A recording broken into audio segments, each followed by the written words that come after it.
everybody. Welcome back to the Take 12 podcast, live from the floor of Terrificon, day 3, August 9th. Here we are. It is bustling. Lots of activity here out on the floor. It's been a fairly busy day.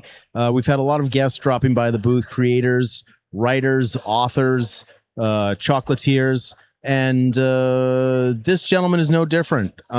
Today we have with us Mike from Out of Time Comics. Mike, welcome to the show. Welcome to the Take 12 podcast. Thank you. Thank you very much. Welcome. Thanks for having me. Thanks for coming. And that's it. Let's wrap it up, everybody.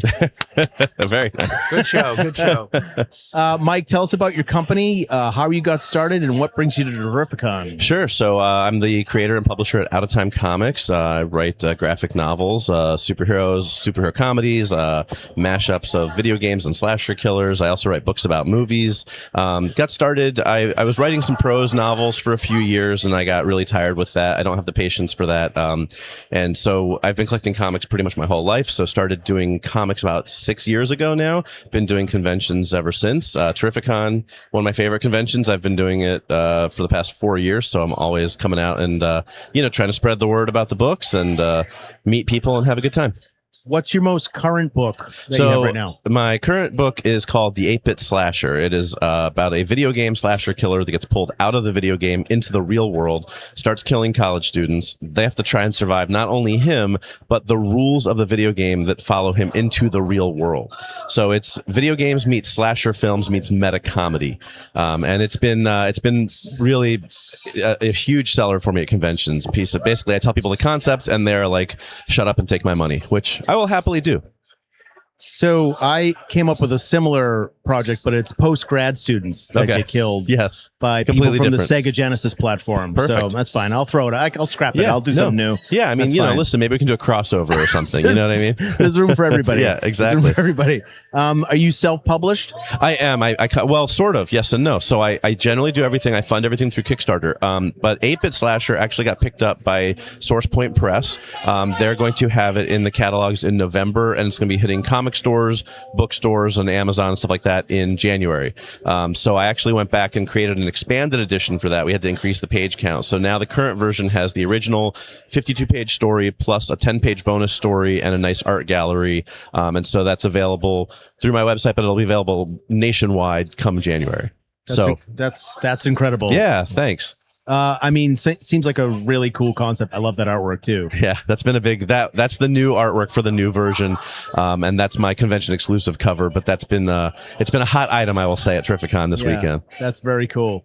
And if you have any problems reading it, you just have to turn on its side and blow in it, and then it'll. That's exactly right. And I should give a shout out to my artist Tom Ryan, who did that cover. I did not draw it. I'm a writer, but I want to make sure Tom gets credit. He just knocked it out of the park. So it's been a lot of fun. How many comic artists do you have to work with to do like a typical run of books? So I've done 3 full and complete graphic novels to date. I've actually worked with the same interior artist for all 3 of them, mostly because I'm a horribly unprofessional writer. I like to write 10 pages and then send it to my artist, and it's like mostly dialogue, and he somehow figures out what I want, and then I'm like, oh, I should probably figure out how to end this book, and then I write the rest of it and I send it to him, and he can kind of read my mind. So he's done the interior on all my books, but I've worked with about 10 or 15 different cover artists, and it's been an interesting experience. Everyone's a little bit different. Everyone has kind of different ways of working, but that's been a lot of fun. So I do a couple variant covers for every book, try and get some homages and just some creative stuff.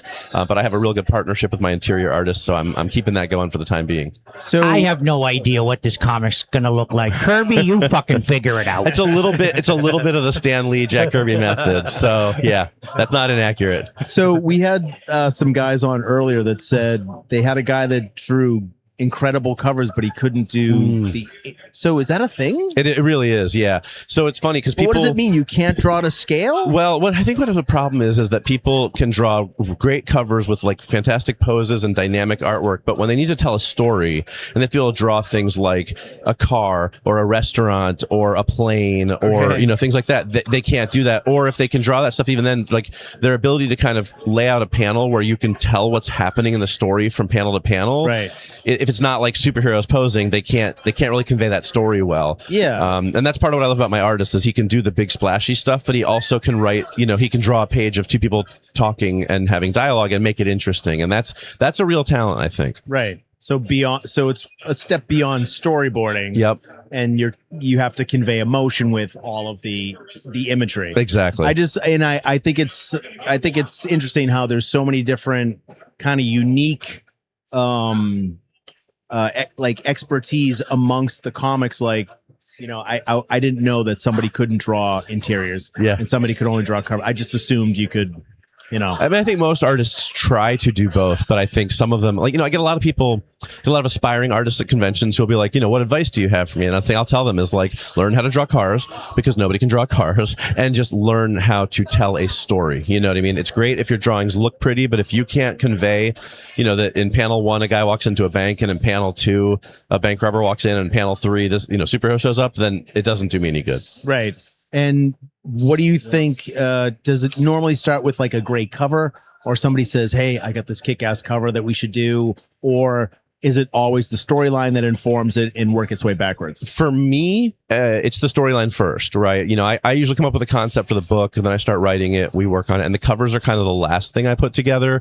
And usually that will inform, like, if there's a sort of an homage that I want to do, or just like with this one with the video games, it seemed like a no-brainer to do like a classic, Nintendo cartridge. It's an 8-bit slasher. It's kind of that retro video game feel. So the concept comes first, the cover comes last, as far as I do it. Now, other people may do it differently, but that's what I found has always worked for me. So how many people does it take to put out a comic or put out one issue? So for me, there's myself as the writer. I have my artist who does pencils and inks. I have a colorer, and I have a letterer. Okay. So it's a 4-person team that does it. Okay. And are you guys local, or is everybody kind of working all over the place? We're pretty spread out. My letterer, and he does the kind of the production work, puts it all together. He's actually in, I believe, Philadelphia. He's only a few hours from me, so we meet up at convention sometimes. My artist lives in the Philippines, and my colorist lives in Brazil. Wow. So I've never met either of them in person. We just communicate via email and stuff. Okay. But it works pretty well. We had a buddy, Jeremy Dykes, Seaman Dykes, from a long time ago, who produced the comic.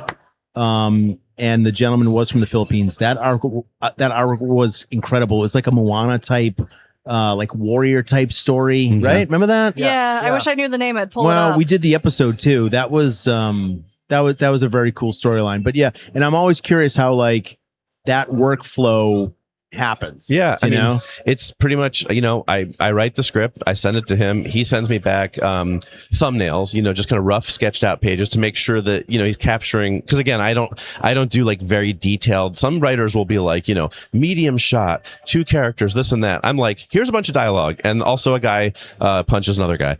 So he'll he'll send me right. I mean, that's everyone has their process. Yeah. Mine may not be great, but it works. But then he'll send me back like the roughs, and once that I see that he's captured what I'm looking for, then he'll fully pencil and ink it, and then once I have the entire thing drawn, then I send it off to the colorist. Some people will flow it like page by page, but I can't keep track of it all, so I have to wait and have one thing done and then send it off to the next guy. It reminds me of the scene in the second Pirates of the Caribbean movie where they said in the script, it says, "Insert greatest sword fight scene ever." Right. And that was true. Yep. Yeah, no problem. We'll make this movie. It's exactly. Wild. And when I write fight scenes, it's literally right fist comes across left side. Like you write the whole thing out. The whole storyboard. Well, yeah, because if you intend to shoot it too, it's one thing, sure. Yeah. But I don't understand how people can read it and not get the whole concept without putting all that detail into it. Yeah, I'm impressed to hear you have a letterer, because I really feel like I read a lot of modern comics, even from the major publishers, and it just seems like all the text is like been done digitally. There isn't someone hand writing that stuff anymore. Sure. Actually, my letterer does work digitally as well, to be honest with you. I don't think very many people hand letter anymore, but I do think that the lettering is kind of an art form, though. Even though, people do it digitally, there are different font choices, but there's also like sound effects, and there's ways to emphasize words, and that stuff I actually get very picky about, because I like to, I like to use the lettering to kind of emphasize things and to kind of convey like the humor and the sarcasm differently. So I have a really great letter. I don't have to give him much coaching, but sometimes I'll be like, make this word green or make this word, if it's like a smell, twice as big. Yeah, stuff right? like and like that. a cloud, or if it's like Right. a buzz, Yes. it's like a little, Exactly. All kinds or of stuff. vibration or something. Yeah, and with 8-Bit Slasher, because so many of the sound effects were video game related, I had to write out very specific sounds like that tried to capture like like people, like when your character gets killed or you get a power up, like, so I had to kind of create those, and he made them look very like retro video gamey. So there is definitely a bit of an art form That's to cool. that. And Like that the definitely health works. bar. Yes, I have the health bars are in there when people get killed. That's yeah. very cool. Yeah. That's very cool. It seems like something that could easily be made into a video game. I mean, from your lips, right? I think it's got potential for video game. I think it certainly has movie potential written all over it. I'm working to try and get it in the right people's hands. Are you really? I'm trying, but it's a slow process. I'm hoping that now we get picked up by a publisher that might grease some wheels. So, Okay. So fingers crossed. But it seems like you've got enough proof of concept stuff where you've done all the harder work. right. What's the game that the kids play? The little characters, and they have to commit murder and get away with it. Is that Grand the Theft Auto? Among Us? Yeah. My kids are Yeah. always watching that on YouTube Yep. and stuff. That's very popular. Yeah, but that plus a digital, like an 8-bit video game. Yep. Seems pretty cool. Seems Yeah. like a good concept. Yep. Also something that could be customized for DC or Marvel characters. Right. Just saying. Right. Yep. To piggyback any projects that are currently out in theaters, right, or launched on streaming. Right. Speaking of 8-bit video games, hello. There we go. Hello. I'm so glad you brought those. Gotta have them. Oh my Classics. god. It is, but not when you live with them. Fair enough. So you said this is your 4th year at TriffCon? Yes. Okay. I How believe many so. how many of these do you do a year? I do like 8 to 10 conventions a year, mostly in the Northeast, whatever I can drive to. But I try to get out pretty far. So, spread the word, get the books in people's hands, build up a fan following. So it's, it's a pretty good schedule. So is it just you here today, or any of your other guys? I at your have booth? some friends here, including my friend Pete, who's staring at me right Hey, here. He's a Pete. fellow creator from my neck of the woods in upstate New York. Right. But none of my other creators from my books are here today. Just some other creators that I collaborate with and hang out with in the upstate New York area. And tell everybody where they can find you today at Sure. TriffCon. Yeah, I'm at table C1 in the Artist Alley section, so I'm not too far from kind of like the middle of the convention floor, a little bit over to one side. But table C1, I have a big display with a bunch of artwork prints from 80s cult classic movies, because I also write books about movies. So I'm pretty easy to spot there. What are some of the books about movies that you've written? So the first one I wrote was called "I Want My $2." It's a guide to 80s cult classics. Yeah. So there you get the reference there. There you go. Unreal. And then I'm currently running a Kickstarter for the sequel book, which is called "I Believe You Have My Stapler." It is a guide. No, scroll up again. to I'm sorry, the go back. Scroll 90s up. cult classics. The Cloak and Dagger and all that stuff. Let's Yep. see that. Yeah.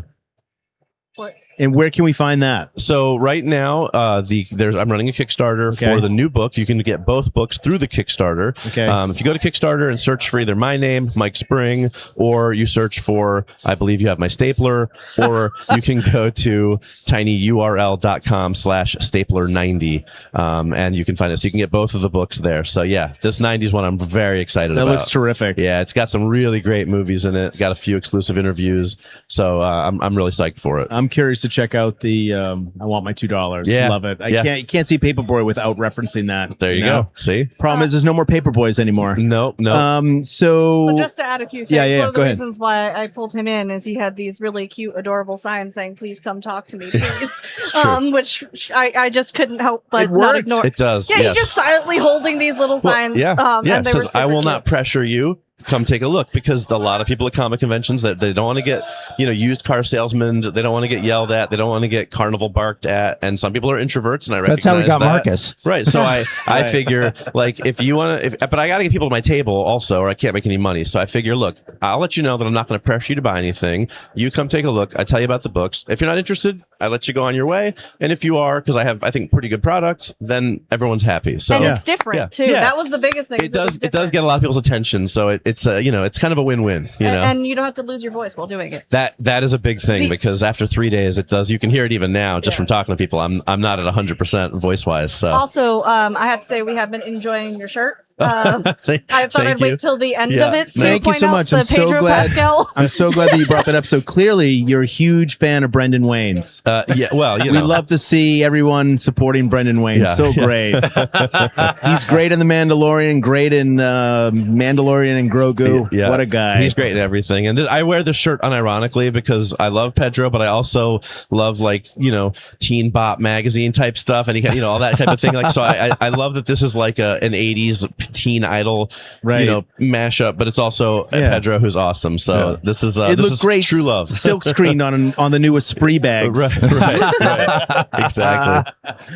All right. And how does the Mandalorian have a perfectly shaved mustache when he's not supposed to take his mask off? Well, he's not supposed to take it off in front of other people, but I think in the privacy of his own home, he's got to get in there and trim it up a little bit. Yeah. Yeah, something's happening. He's probably got a little mini lightsaber tool or There's something. a grooming attachment that's just right, Right on the dark saber. You know plate that area. thing that sticks out of his helmet? They never talk about what that does. That's probably a little attachment The he can shaver. use to, Amazing. to trim up the mustache. Gillette, the best the galaxy can get. Exactly. Product placement is key. Yeah. Just for fun, I am actually in my La Cava shirt today. Of course you Yeah, are. very Of nice. course you are. La Cava for life. All right. Team Lacava. So let's wrap it up here. Thank you so much for coming on. Yeah, of course. I'm definitely going to check out your stuff. I Thank think you you. got some really interesting stuff there.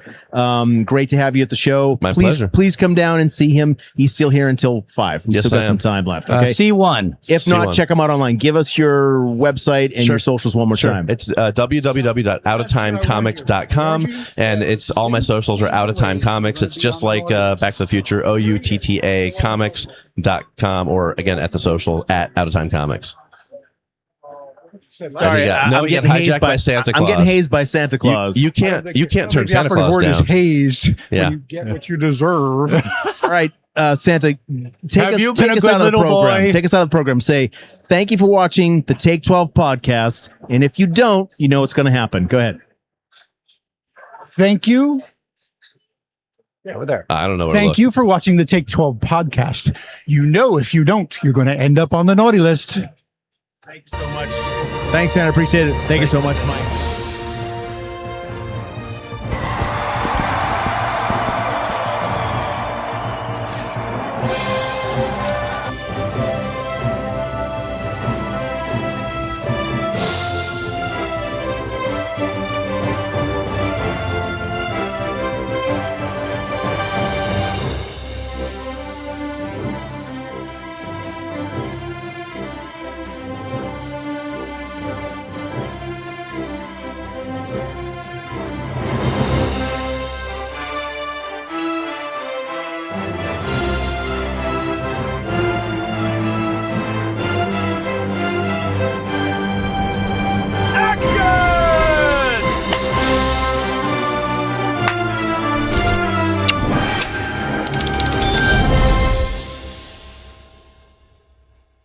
Jordan's Joy is a nonprofit organization that was created to help children fighting their most difficult battles. This incredible group gathers and donates new toys and distributes them to children's hospitals. They help families with medical expenses, making sure that children in need get the treatments that they deserve. Jordan's Joy helps so many people while keeping the memory of Jordan alive. Please go to jordansjoy.org. Please support a wonderful cause. Please donate what you can. Thank you from Jordan's Joy. Go to jordansjoy.org and donate today. Thank you.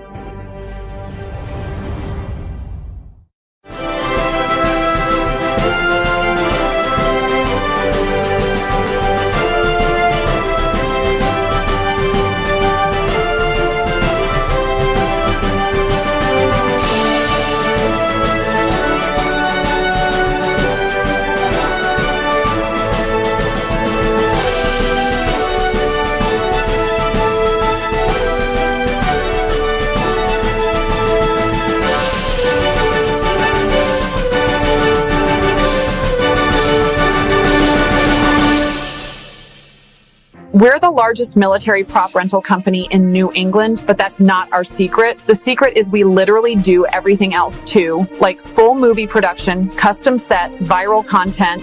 We've been turning wild ideas into cinematic reality since 2003. From commercials that make brands unforgettable to music videos that amplify artists' visions, we build entire worlds from scratch. Realistic interiors to immersive fantasy environments. And yes, we create viral social content that actually gets shared. Whether it's feature films, short films, or branded content, we handle concept to completion with explosive results. So whether you need flying cars and dragons for your next action sequence, or need to build an entire fantasy universe with custom costumes and props, we're basically your creative obsession come to life. TNT Ltd Productions, where bold ideas meet cinematic reality. Ready to make something explosive? Let's connect. Check out our work, follow us for behind-the-scenes content, and let's turn your vision into something unforgettable.